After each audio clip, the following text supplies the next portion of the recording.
નમસ્કાર. સુવ્યવસ્થિત, સુગ્રંથિત અને ક્રમબદ્ધ જ્ઞાન એટલે કે વિજ્ઞાન અને ટેકનોલોજી. એની અંદર આપણે આજે જે અધ્યાય ભણવા જઈ રહ્યા છે એનું નામ છે બાયોટેકનોલોજી. બાયોટેકનોલોજી એટલે કે કોઈ ઓર્ગેનિઝમ, કોઈ સૂક્ષ્મજીવ હોય, કોઈ વનસ્પતિ હોય, કોઈ પ્લાન્ટ હોય કે પછી કોઈ જંતુ કે કોઈ પ્રાણી, એના અંદર એટલું અતિ સૂક્ષ્મ ફેરફાર કરવામાં આવે અને એ સંવર્ધિત રીતે નવી રીતે એને તૈયાર જ્યારે કરવામાં આવે ત્યારે એને આપણે કહીએ બાયોટેકનોલોજી. તે શબ્દ બાયો શબ્દ આ ત્રણ વસ્તુ માટે વપરાય. પ્લાન્ટ છે, કોઈ માઇક્રોબ્સ છે, સૂક્ષ્મજીવ છે, કોઈ વનસ્પતિ છે કે પછી કોઈ એનિમલ કે જીવજંતુ છે. એ બાયોની અંદર જે ફેરફાર કરવામાં આવે છે એવી જે ટેકનોલોજી છે એને કહેવાય બાયોટેકનોલોજી. ધીરે ધીરે તમે જેમ જેમ ભણતા જશો તેમ તેમ તમને ખ્યાલ આવતો જશે કે આજે બાયોટેકનોલોજી એ ક્લાઇમેક્સ લેવલે છે, પરાકાષ્ઠાએ પહોંચી ગઈ છે. બરાબર, ભવિષ્યમાં શું થશે તો ખબર નહીં, પણ બાયોટેકનોલોજીનું અધ્યયન કરવું ખૂબ જ જરૂરી છે. તો બેઝિક કન્સેપ્ટ સાથે આપણે આજથી આ બાયોટેકનોલોજી શરૂ કરીએ છીએ. દેખો, તમે બધા જાણો છો કે આજે હું તમારી સામે ઊભો છું તો એક મારું શરીર છે. તો કોઈ મને એમ કહેશે કે શરીર શાનું બનેલું છે તો તમે તરત બોલશો કે હ્યુમન બોડી શાની બનેલી છે, તો અંગોની. બરાબર, અંગો શાના બનેલા છે તો તમે તરત કહેશો સાહેબ પેશીથી. પેશી શાની બનેલી છે તો તમે કહેશો કે સાહેબ કોષથી. તો શરીરનું રચનાત્મક અને ક્રિયાત્મક એકમ જો હોય તો એ શું હોય? કોષ. શરીરનું રચનાત્મક અને ક્રિયાત્મક એકમ એટલે કોષ. પણ આપણે કોષથી પણ ઘણું આગળ જવાનું છે હજુ. ટૂંકમાં મારું શરીરની અંદર જે ખાઉં છું ને ખાવા પચવાની જે આખી પ્રોસેસ છે, પાચન તંત્ર, ઉત્સર્જન તંત્ર, ચેતા તંત્ર, તમામ તંત્રો કામ કરે છે. એને એની અંદર નાનામાં નાનો અવિભાજ્ય કોઈ અંગ હશે તો એ કોણ હશે? કોષ. એટલે કે કોષ એ શું છે? શરીરનો રચનાત્મક અને ક્રિયાત્મક એકમ. ધીરે ધીરે હું તમને સમજાવવાનો પ્રયત્ન કરીશ કે કોષ શરૂઆતમાં યુકેરિયોટિક, પ્રોકેરિયોટિક, પછી યુકેરિયોટિક. હવે હું અહીંયા એક એનિમેશન વિડીયો સાથે તમને સમજાવવાનો પ્રયત્ન કરીશ કે ખરેખર કોષ એટલું આપણે બોલી દઈએ છે, પણ રોબર્ટ બ્રાઉને જ્યારે કોષ અંદર કોષ કેન્દ્રની શોધ કરી હતી તે વ્યક્તિએ કેટલી મહેનત કરી હશે. એક દિવસની આ શોધ નથી. બરાબર, અને તમે જેને ભણવા જઈ રહ્યા છો એ કોષ નેનોમીટરથી પણ નાનો છે. નેનોમીટરથી પણ નાનો છે. હવે તમને થતું હશે સાહેબ નેનોમીટર એટલે શું? તો યાદ રાખજો, 1 મીટર હોય અને 1 મીટરના તમે 1 અબજ ભાગ કરો. 1 મીટરના 1 અબજ ભાગ કરો એનો મતલબ અબજ એટલે વિચાર કરી લો તમે, મીટરના ખાલી 100 ભાગ કરો તો સેન્ટીમીટર આટલું થઈ જાય છે. તો 1 અબજ એટલે કેટલો સૂક્ષ્મથી સૂક્ષ્મ ભાગ હશે? એ આપણા શરીરનો કોષ છે. અને એ કોષનું અધ્યયન આપણે કરવા જઈ રહ્યા છે. બરાબર, એટલે ધ્યાનથી એ કોષના અધ્યયન કરવાનું છે અને કોષીય અંગિકાઓ વિશે આપણે જાણવાનું છે. બરાબર, ધીરે ધીરે તમને એ ખ્યાલ આવતો જશે કે કેટલા માઇક્રો લેવલે વૈજ્ઞાનિકો સંશોધનો કરે છે. બરાબર, તો કોષનું અધ્યયન આપણે કરીશું. બાયોટેકનોલોજી માટે સૌથી બેઝિકમાં બેઝિક કન્સેપ્ટ હશે તો એ કોષ છે. ધોરણ 9ની અંદર, ધોરણ 8ની અંદર, આપણને 10ની અંદર કોષ વિશે ભણવાનું આવે તો આપણે ખાલી શું યાદ રાખીને ભૂલી જઈએ છીએ કે કોષની અંગિકાઓ કઈ કઈ છે.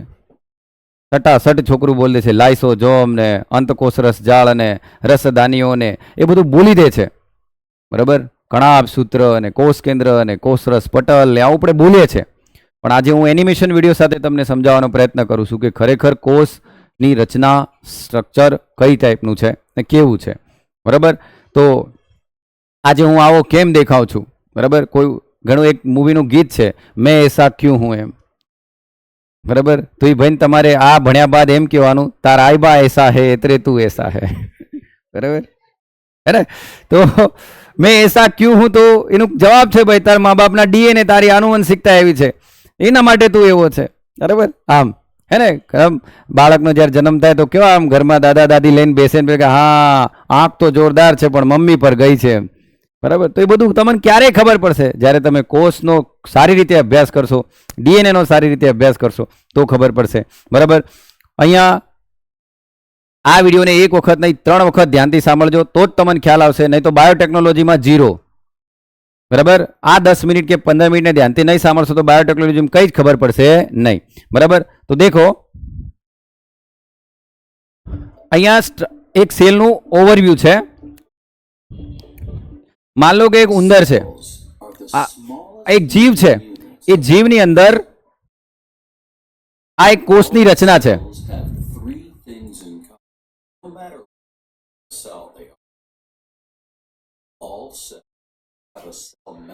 સેલ મેમ્બ્રેન એટલે કે કોષ રસ પટલ.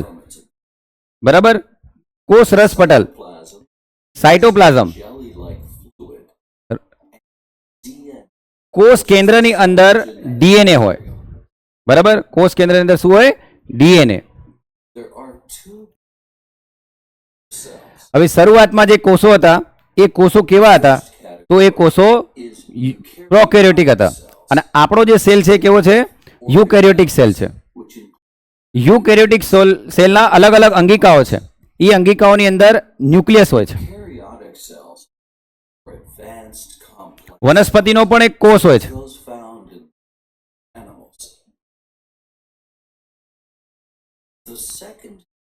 આ પ્રોકેરિયોટિક સેલ છે. જ્યારે પૃથ્વી પર પહેલી વાર જીવોનું નિર્માણ થયું ત્યારની વાત છે, અને આ આપણામાં છે.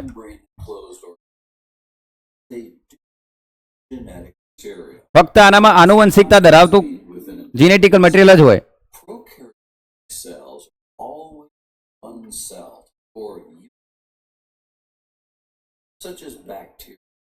બેક્ટેરિયા છે એ પ્રોકેરિયોટિક કહેવાશે, જ્યારે આપણે યુકેરિયોટિક હશું. હવે એની કોષની અલગ અલગ અંગિકાઓ.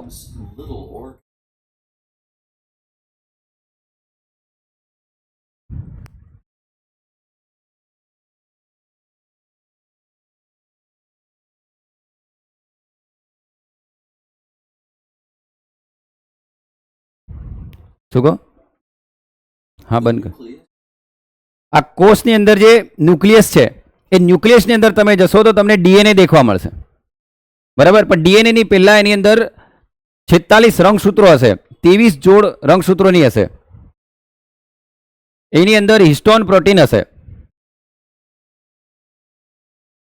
અને આવી રચના હશે. બરાબર. રંગસૂત્રોની રચના આવી હશે. એક ધાગાનુમા સંરચના હોય છે. બરાબર. આ રંગસૂત્રો છે જેને આપણે ક્રોમોઝોમ્સ કહીએ છીએ.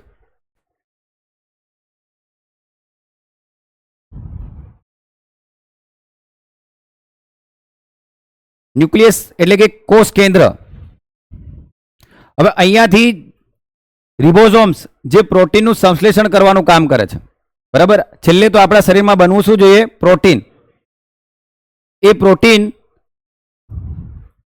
જે લીસી અંતકોષ રસજાળ અને ખરબચડી અંતકોષ રસજાળ હોય ત્યાં જઈને બેસે છે, અને ત્યાં રિબોઝોમ્સ દ્વારા પ્રોટીનનું સંશ્લેષણ થાય છે.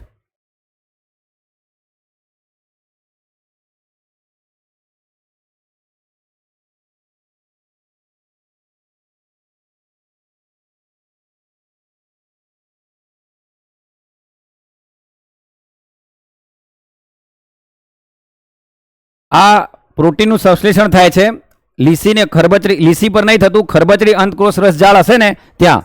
સમજો આ બહુ ડીપલી છે. તમારા કોષની અંદરની અંગિકાઓ છે ને, અંગિકાઓની વાત થઈ રહી છે. આ રફ એન્ડોક્લમ રેટિક્યુલમ એટલે કે ખરબચડી અંતકોષ રસજાળ.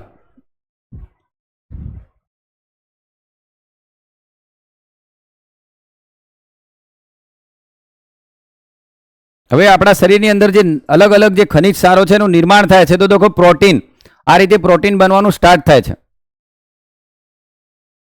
હવે પ્રોટીન અહીંયાથી બહાર નીકળશે. પ્રોટીન એટલે ટૂંકમાં સમજો કે એક શરૂઆતમાં એક ડીએનએ જ હતું. એ ડીએનએ માંથી પછી શું બનશે? આરએનએ. આરએનએ પછી શું હશે? મેસેન્જર આરએનએ, mRNA, rRNA અને tRNA, એમાં એનું નિર્માણ થશે. બરાબર. આ આપણા કોષની અંદર આવેલી એક અંગિકા છે જેને ગોલ્ગી કાય કહેવાય. શું કહેવાય? ગોલ્ગી કાય.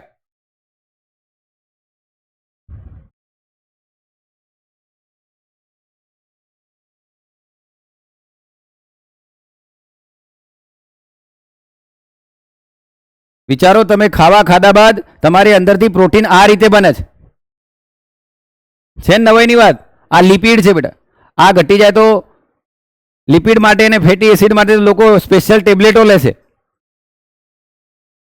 હવે બે કોષ હોય બેટા, એક પ્રાણી કોષ હોય છે અને એક વનસ્પતિ કોષ હોય છે. તો વનસ્પતિ કોષની અંદર બાહ્ય કોષરસ જે સેલ્યુલોઝની કોષ દિવાલ બનેલી હોય, જે પ્રાણીમાં કોષમાં નથી હોતી. બરાબર. હા, પણ જે સેલ મેમ્બ્રેન બોલીએ છીએ, કોષરસ પટલ, બરાબર, એ આપણે જ્યારે વ્યક્તિ હશે તો એની અંદર કોષરસ પટલ એ અર્ધપારગમ્ય હશે, જ્યારે વનસ્પતિ કોષમાં એ પારગમ્ય હશે. એના પછી છે લાઇસોઝોમ્સ. આ એક અંગિકા એવી છે કે એની અંદર એક એવું એસિડનો સ્ત્રાવ કરે કે એસિડ જે નક્કામાં દ્રવ્યો છે ને એને ખાઈ જાય, એની અંદર ભેળવી દે અને એનો નાશ કરી દે. એટલે જ તો, અને ઘણીવાર એટલી સક્રિય થઈ જાય કે પોતાની અંગિકાઓને જ ખાઈ જાય. હવે આ ડેન્જર અંગિકા કહેવાય, એટલે આને કહેવાય આત્મઘાતી કોથળી, લાઇસોઝોમ્સ. પછી આ મેન છે કણાભસૂત્ર. બરાબર. આ એમ નહીં કહેતા કે ફ્રાય થયેલું મટન છે. આ શું છે બેટા? બોલો. કણાભસૂત્ર છે, જ્યાં શક્તિ ઘર કહેવાય. આપણા કોષનું શું કહેવાય? શક્તિ ઘર કહેવાય, પાવર હાઉસ કહેવાય. અહીંયા ખાવાનું જે શક્તિનું નિર્માણ એટીપી બોલીએ છે ને, એ કોષીય શ્વસન અહીંયા થાય છે. હું શ્વાસ લઉં એના પછી કોષીય શ્વસન થવાની પ્રક્રિયા અહીંયા થાય છે. અને આ કોષ કેન્દ્ર સિવાય ડીએનએ દેખવા મળતું હોય તો ફક્ત અને ફક્ત કણાભસૂત્રમાં દેખવા મળે, જેને માઇટોકોન્ડ્રિયા કહેવાય. શું કહેવાય? માઇટોકોન્ડ્રિયા, જે તમને 3 પેરેન્ટ બેબીમાં દેખવા મળશે.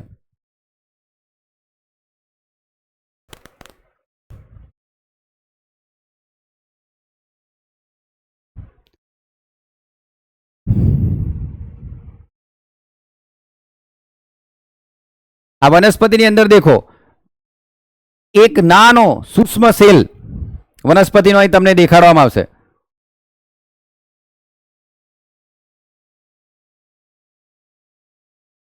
નાના હતા તો 9મા 10મામાં આપણે શું કરતા હતા? ડુંગળી લેતા હતા અને ડુંગળીના સેલને ચેક કરતા હતા, કારણ કે બીજું મળતું નહોતું આજુબાજુ ડુંગળી સિવાય. પછી આ ક્લોરોપાસ્ટ, તો જે વનસ્પતિ જે ખાવા બનાવે ને આપણો પ્રાથમિક ઉત્પાદક, એ આ છે ક્લોરોફિલ, હરિત દ્રવ્ય એવું બોલીએ ને આપણે. આમ આ એની સેલવેલ હોય, એ સેલ મેમ્બ્રેન હોય. મેં તમને કીધું એમ સેલ્યુલોઝની બનેલી છે. અને કોઈ પ્રાણી એવું નથી કે બેટા એ સેલ્યુલોઝને પચાવી શકે. બરાબર. આમ સેલ્યુલોઝ ઢોરો બી ખાય છે, પ્રાણીઓ પણ ખાય છે, પણ ભગવાને એના 2 કોઠા આલ્યા છે. એકમાં ખાય છે ને બીજામાં વાગોળે છે. તમે તો એવું નથી કરતા કે ખાધેલું બહાર આવીને વાગોળીને ફેર અંદર જાય. એટલે યાદ રાખજો. દેખ લો, એવી રીતે ફેફસાના સેલ હોય બેટા.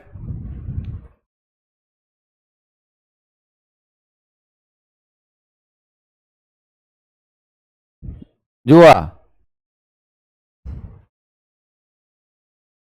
આ ચામડી જે હોય ને એની વાત કરે છે. હો, એટલે ગાડીઓ ધીમી દોડાવવાની બેટા, આ બધું બહાર આવી જાય. હવે દેખ લો બેટા, આ બેક્ટેરિયા, આ બેક્ટેરિયા હમણાં આમ તમારી આજુબાજુ બધા રમતા જાય બેક્ટેરિયા. બધા બેક્ટેરિયા ખરાબ નહીં હોય, અમુક સારા બી છે. બરાબર. આ બેક્ટેરિયાની રચના એવી હોય, એક કોષીય. શરૂઆતમાં નિર્માણ થયું હશે ને બેટા તો આવા સૂક્ષ્મજીવોનું થયું હશે. માન લો અમીબા. બરાબર. હવે આ રખડતા બભડતા સ્પંજ સેલ છે બેટા આપણા. બરાબર. એમાં હસવાની વાત શું છે? જે છે એ તો છે જ કે બેટા.